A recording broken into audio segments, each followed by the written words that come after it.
Hey guys, ako nga pala si Jet. Bago lang ako sa ganitong content. At actually, trip ko lang talagang magkwento-kwento-kwento-kwento-kwento. At madaldal din ako in real life. So, naisip ko bakit di na lang natin dalhin dito. So, mahilig ako sa mga kwentong creepy. Creepy or thriller or murder mysteries.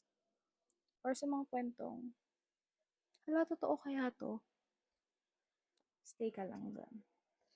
At magkukwento muna ako. By the way, disclaimer lang guys.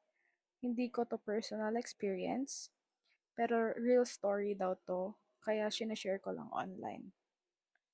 Ang title ng story natin tonight is Yung Bata sa CR. Start na tayo. College pa ako noon sa dorm. Around 3 a.m., nagising ako kasi naiihi ako. Tahimik yung hallway, tipong maririnig mo lang yung sarili mong yapak. Pagpasok ko sa CR, una kong narinig, may tumatawa.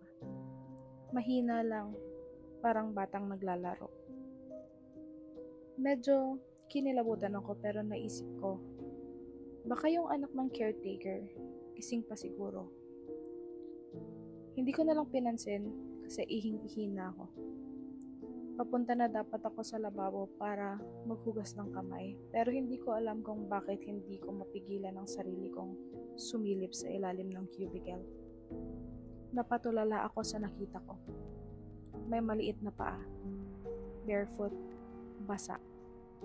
Nagmamadali akong naghugas ng kamay at pilit pinabalewala yung takot na nararamdaman ko. Tapos napatingin ako sa salamin. Ayun siya, nasa likod ko. Bata, nakaputing damit, mahabang buhok, tapos itim yung mga mata. Walang puti, as in solid black. Tahimik lang siya. Tapos bigla siyang nagsalita. Ate, gusto mo rin bang maglaro? Sabay tumawa ulit.